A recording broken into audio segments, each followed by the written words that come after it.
Hello student, welcome back once again. कैसे हो आप सब बच्चों? फिर से मैं लेकर के आ गया हूं आप लोगों के लिए halo alkane hello arene chapter का आगे के क्वेश्चन का सॉल्यूशन। पिछले वीडियो में मैंने आप लोगों को एग्जाम्पल 10.4 तक एनसीईआरटी का जो halo alkane hello arene chapter है उसका पेज नंबर 297 और एग्जाम्पल नंबर 10.4 तक बता दिया था। आज जो पार्ट 2 में लेकर के आया हूं हेलो एल्केन हेलो एरीन के, उसमें आप देखिएगा पेज नंबर 297। ओके, और ये क्वेश्चन नंबर यहां पे है इंटेक्स्ट क्वेश्चन। इंटेक्स्ट क्वेश्चन है 10.2। बच्चों अक्सर यहां पे बोर्ड एग्जाम वगैरह में ये क्वेश्चन पूछा जाता है और ध्यान रखिएगा आजकल नीट एग्जाम में भी पूछा जा रहा है स्टेटमेंट वाला क्वेश्चन, तो वहां से आप लोगों को पूछा जा सकता है। ध्यान दीजिएगा, why is sulphuric acid not used during the reaction of alcohol with KI। तो होता यह है कि पहले सल्फ्यूरिक एसिड KI के साथ रिएक्ट कर जाता है और जब पोटेशियम आयोडाइड के साथ सल्फ्यूरिक एसिड रिएक्शन कर लेता है तो बन जाता है HI, हाइड्रोजन आयोडाइड बन जाता है और वो HI फर्दर ऑक्सीडाइज कर जाता है और HI ऑक्सीडाइज करके बन जाता है I2।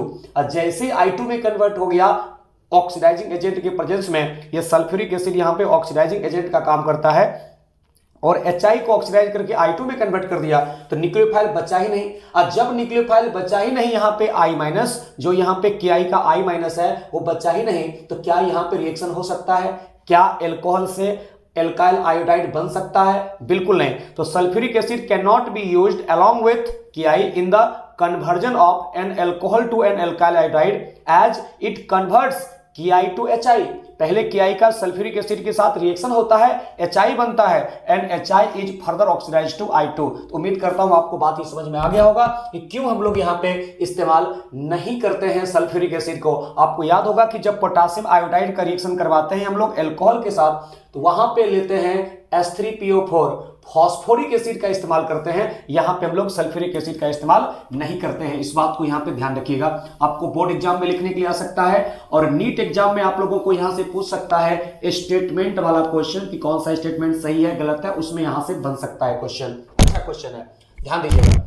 उसके बाद बच्चों नेक्स्ट यहां पे 10.2 के बाद 10.3 और 10.3 में क्या कहा जा रहा है? वो कहा जा रहा है right structures of different die halogen derivatives of propane.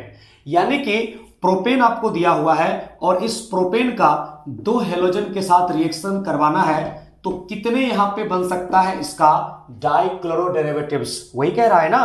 तो देखो यहां पे मान लीजिए कि 2Cl2 के साथ रिएक्शन करवाना है in the presence of HNu। तो बच्चों आप लोग अच्छे तरीके से जानते हो मैकेनिज्म होता है फ्री रेडिकल सब्स्टिट्यूशन। आप यहां पे कह सकते हो कि जब हम लोग 2Cl2 के साथ रिएक्शन करवाएंगे तो हो सकता है दोनों क्लोरीन एक ही कार्बन पे हो, ऐसा पॉसिबिलिटी है।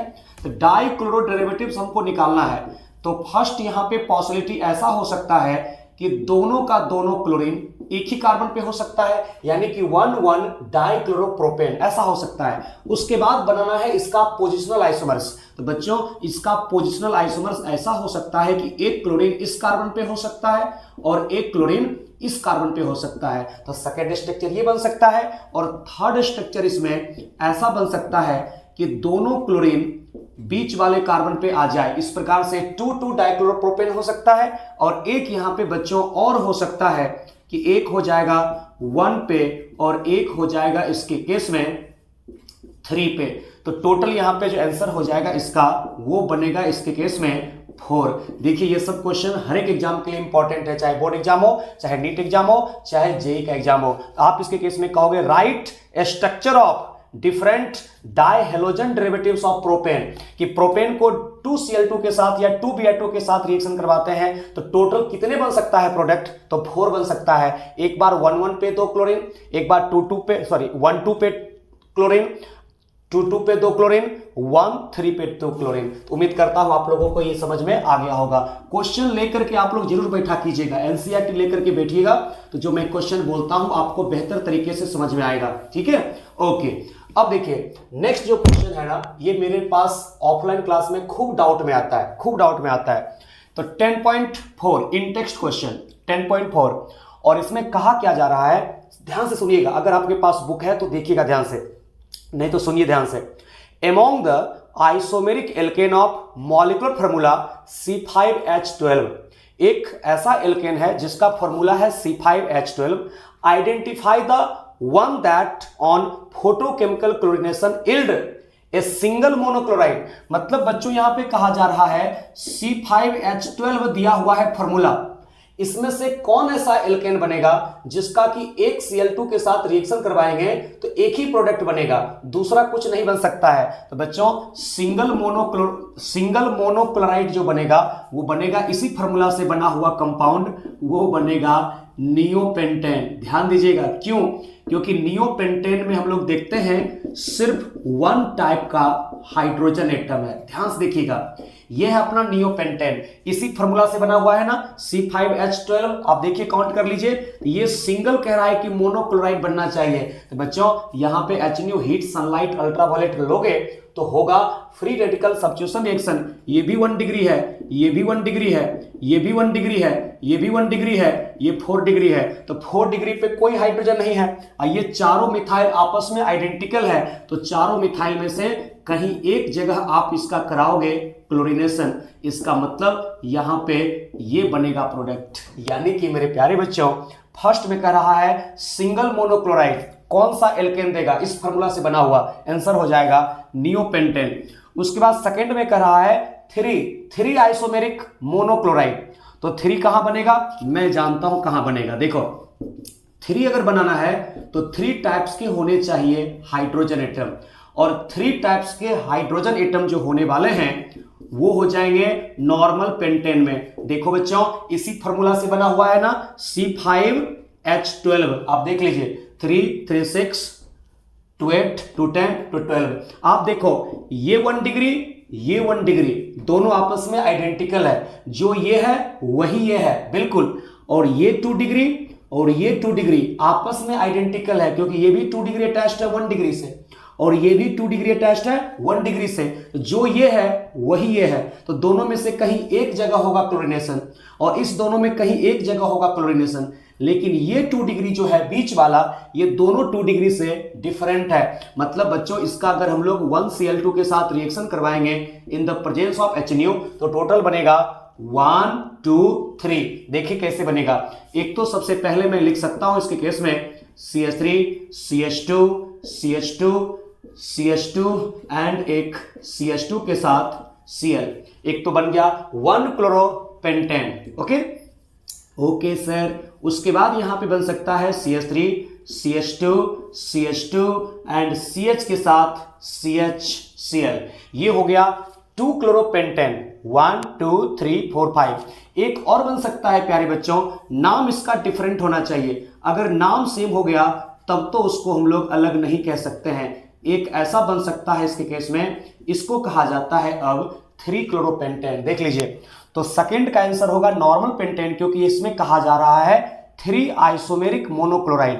तो 3 आइसोमेरिक मोनोक्लोराइड किस एल्केन से बनेगा जिसका फॉर्मूला C5H12 होना चाहिए, तो इसका आंसर होगा नॉर्मल पेंटेन, क्योंकि 1 डिग्री 2 डिग्री में ये दोनों आइडेंटिकल, ये 2 डिग्री अलग है, तो 1 क्लोरोपेंटेन, 2 क्लोरोपेंटेन और 3 क्लोरोपेंटेन। इस तरीके से बन जाएगा नॉर्मल पेंटेन से 3 total number of monochloro derivatives. और फर्स्ट जहां 1 कह रहा है उसका आंसर हो जाएगा नॉर्मल पेंटेन। उसके बाद आपको इसी फॉर्मूला से C5H12 से ही कौन ऐसा एल्केन होगा जिसका टोटल होगा 4 आइसोमेरिक मोनोक्लोराइड। 4 कह रहा है, तो बच्चों अब देख लो 4 किसमें होगा।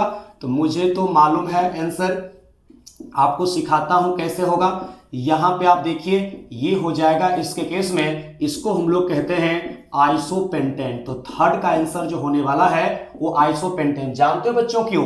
क्योंकि ये है 1 डिग्री, ये है 1 डिग्री, दोनों किससे अटैच्ड है? 3 डिग्री से। दोनों अटैच्ड है 3 डिग्री से, तो जो ये है वही ये है, और ये 3 डिग्री तो अलग है ही। तो ये दोनों मिला के 1 टाइप, दोनों में से कहीं एक जगह क्लोरीनेशन होगा। ये 3 डिग्री अलग टाइप, वहां एक जगह क्लोरीनेशन होगा। 2 डिग्री अलग है, एक वहां क्लोरीनेशन होगा। और ये 1 डिग्री, ये 1 डिग्री इस दोनों 1 डिग्री से अलग है, क्योंकि ये 1 डिग्री अटैच्ड है 2 डिग्री से, और ये दोनों 1 डिग्री अटैच्ड है 3 डिग्री से। तो टोटल कितना हो गया? टोटल हो गया यहां पे 4। आपको दिखाता हूं बच्चों, ये सब का मैकेनिज्म होता है फ्री रेडिकल सब्स्टिट्यूशन रिएक्शन। ध्यान रखिएगा, कोई पूछेगा तो आप क्या कहोगे?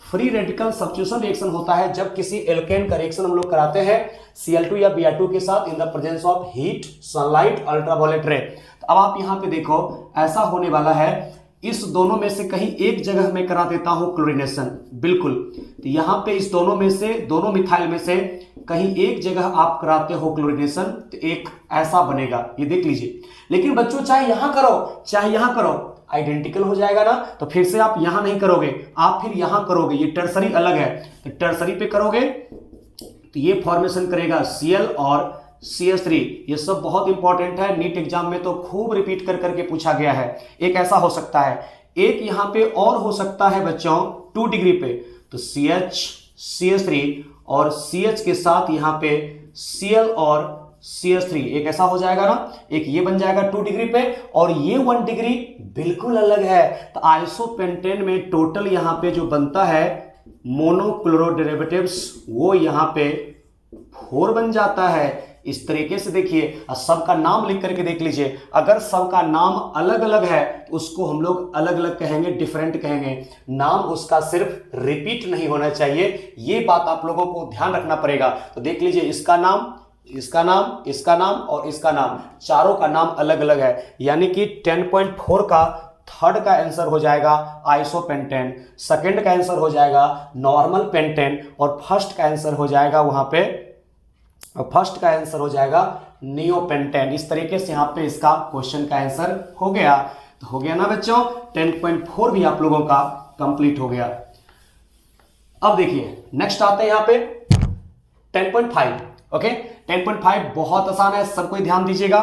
Draw the structure of major mono halo product in each of the following reaction. बच्चों सबसे फर्स्ट आपको जो क्वेश्चन दे रहा है, इसमें एक साइक्लोहेक्सेनॉल है, कोई बात नहीं, इसका रिएक्शन आपको दिया हुआ है SOCl2 के साथ, घबराने का नहीं, ठीक है। चाहे SOCl2 दे, चाहे आपको PCl3 दे, चाहे आपको PCl5 दे, कुछ भी दे, आपको क्या करना है, यहां जो एल्कोहल का OH है, उस एल्कोहल के OH को रिप्लेस करना है, चाहे कुछ भी दे। आपको बना देना है एल्कोहल से यहां पे क्लोरोसाइक्लोहेक्सेन, बिल्कुल बना देना है। इसी तरीके से अगर आपको सेकंड नंबर क्वेश्चन देखा जाए, तो सेकंड नंबर क्वेश्चन में कुछ इस तरीके से दिया है, जिसमें कि ये डबल बॉन्ड दिया हुआ है, यहां पे मेरे प्यारे बच्चों नाइट्रो ग्रुप दिया हुआ है, उसके बाद यहां पे दिया हुआ है CH2 एंड CH3, और इसका जो रिएक्शन कराया जा रहा है वो कराया जा रहा है Br2 in the presence of heat, और यहां पे ध्यान दीजिएगा, और यहां पे लिखा हुआ है आपको UV लाइट। बच्चों एक बात ध्यान रखोगे, जहां कहीं भी अगर Br2 या Cl2 के साथ रिएक्शन हो कंपाउंड में, और अगर हीट हो, सनलाइट हो, अल्ट्रावायलेट रे हो, वहां पे मैकेनिज्म होता है फ्री रेडिकल सब्स्टिट्यूशन रिएक्शन। याद रखिएगा, फ्री रेडिकल सब्स्टिट्यूशन रिएक्शन, और फ्री रेडिकल सब्स्टिट्यूशन रिएक्शन जो होता है ना प्यारे बच्चों, ये होता है sp3 कार्बन पे, रिंग के ऊपर नहीं होता है। रिंग के ऊपर फ्री रेडिकल सब्स्टिट्यूशन रिएक्शन नहीं होगा, रिंग के ऊपर होता है ESR, इलेक्ट्रोफिलिक सब्स्टिट्यूशन रिएक्शन। लेकिन यहां पे हम लोगों को लुईस एसिड कैटलिस्ट नहीं दिया हुआ है। अगर लुईस एसिड कैटलिस्ट होता है तब होता है ESR, इलेक्ट्रोफिलिक सब्स्टिट्यूशन, और तब ऑर्थो एंड पारा पे अटैक करता है एक्टिवेटर के रिस्पेक्ट में, और डीएक्टिवेटर के रिस्पेक्ट में मीटा पे अटैक करता है। लेकिन यहां पे हीट है, अल्ट्रावायलेट लाइट है, HNU है, ये सब कुछ भी रहेगा, आप कहोगे फ्री रेडिकल सब्स्टिट्यूशन रिएक्शन होता है। और फ्री रेडिकल सब्स्टिट्यूशन जब भी होता है sp3 कार्बन पे होता है। अब sp3 कार्बन 2 है, एक मिथाइल है, एक CH2 है। आप कहोगे जो कार्बन कार्बन डबल बॉन्ड के साथ डायरेक्टली अटैच्ड है उस sp3 कार्बन पे होगा, क्योंकि अगर यहां पे बनेगा फ्री रेडिकल इंटरमीडिएट, वो होता है रेजोनेंस स्टेबलाइज्ड। तो यहां पे इंटरमीडिएट होगा resonance stabilised.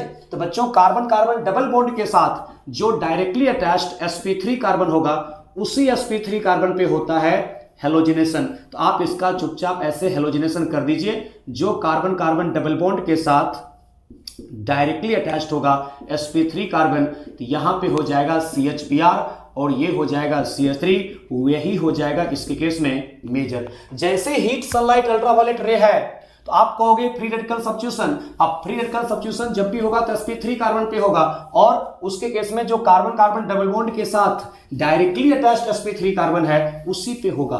Carbon carbon double bond के साथ डायरेक्टली अटैच जो sp3 कार्बन है उसी पे होगा। उसके बाद सुनिए, अब जो थर्ड नंबर क्वेश्चन दे रहा है ना, वो इसके केस में देखिए क्या कह रहा है।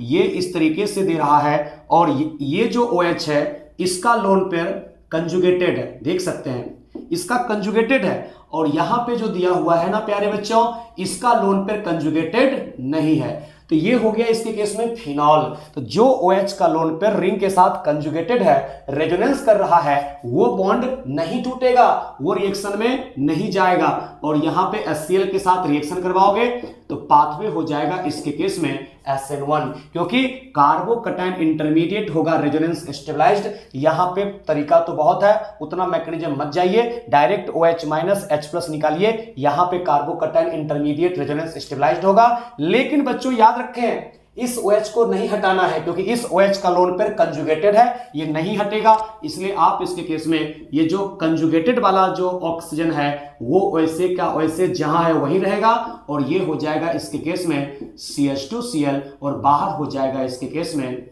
वाटर। क्या बोलते हो, है ना आसान? यस सर, बहुत आसान है। उसके बाद देखिए 4 नंबर में, अरे बाबा ये तो आपको दिया हुआ है मिथाइल साइक्लोहेक्सीन, बिल्कुल, और इस मिथाइल साइक्लोहेक्सीन का रिएक्शन आपको दिया हुआ है हाइड्रोजन आयोडाइड के साथ। तो आपको अच्छे तरीके से मालूम होनी चाहिए कि जब किसी एल्कीन और एल्काइन, क्या बोला मैंने, जब किसी एल्कीन या एल्काइन का रिएक्शन HI HBr या HCl के साथ होता है, वहां पे इसका मैकेनिज्म होता है electrophilic addition reaction. HI HBr HCl के साथ इलेक्ट्रोफिलिक एडिशन रिएक्शन होता है। चूंकि ये HI अनसिमेट्रिकल है और एल्कीन भी अनसिमेट्रिकल है, लगेगा इसके केस में मार्कोनी-कॉप्स रूल। MR का मतलब है मार्कोनी-कॉप्स रूल, और according to Markovnikov's rule, according to Markovnikov's rule, negative part वहां जाएगा जहां डायरेक्टली अटैच्ड H का संख्या कम है, और पॉजिटिव पार्ट वहां जाएगा जहां H का संख्या ज्यादा है।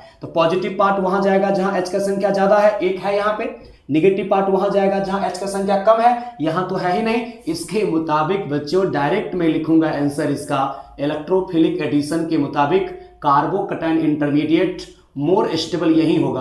कार्बोकटायन इंटरमीडिएट जहां मोर स्टेबल होगा टर्सरी के ऊपर, उसी के ऊपर न्यूक्लियोफाइल अटैक करेगा, और मार्कोनी-कॉप्स रूल के मुताबिक नेगेटिव पार्ट वहां जाएगा जहां H का संख्या कम है, वही हो गया मेजर। इसके बाद देखो प्यारे बच्चों 5 नंबर। अच्छा ये 5 नंबर कौन सा रिएक्शन है, आप कमेंट बॉक्स में बता सकते हो मेरे को, याद है क्या? मैं तो बताता ही हूं, पहले आप देखो बता करके, तो अभी बता दो पहले तो। इथाइल ब्रोमाइड का रिएक्शन अगर NaI के साथ करते हैं बच्चों, अब मैं बता देता हूं, अभी तक आप कमेंट कर चुके होंगे। तो NaI के साथ जब रिएक्शन करवाते हैं एल्काइल क्लोराइड और एल्काइल ब्रोमाइड का, यहां पे पाथवे होता है SN2, बिल्कुल SN2 होता है, और ये जो रिएक्शन है इसको हम लोग कहते हैं फिन-कैल्स्टिन रिएक्शन। ओके, फिन-कैल्स्टिन रिएक्शन कहते हैं। तो यहां से NaBr बाहर हो जाएगा, Na+Br- बाहर, जो I- है ना बच्चों, यही I- जहां से ब्रोमीन यहां से निकला है वहीं पे जाकर के I- ऐड हो जाता है, यानी कि इथाइल आयोडाइड बनेगा, और साथ में इसके केस में बाहर हो जाता है NaBr।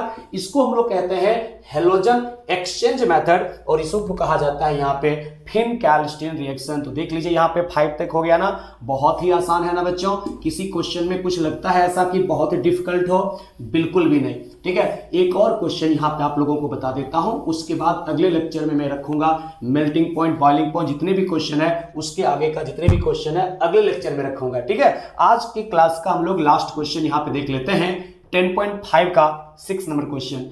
बच्चों अक्सर इसमें कंफ्यूजन होता है बच्चे को कि करें क्या।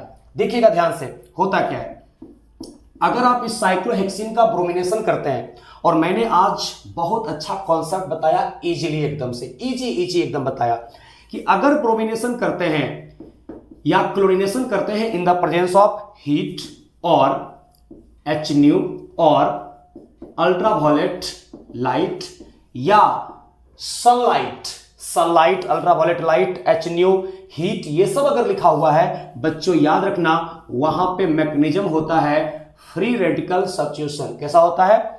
Free radical substitution. और फ्री रेडिकल सब्स्टिट्यूशन जब भी होता है बच्चों, तो याद रखना sp3 कार्बन पे होता है। कहां होता है? फ्री रेडिकल सब्स्टिट्यूशन जब भी होता है तो sp3 कार्बन पे होता है, और sp3 कार्बन ये भी है, ये भी है, ये भी है, ये भी है, तो कहां होगा?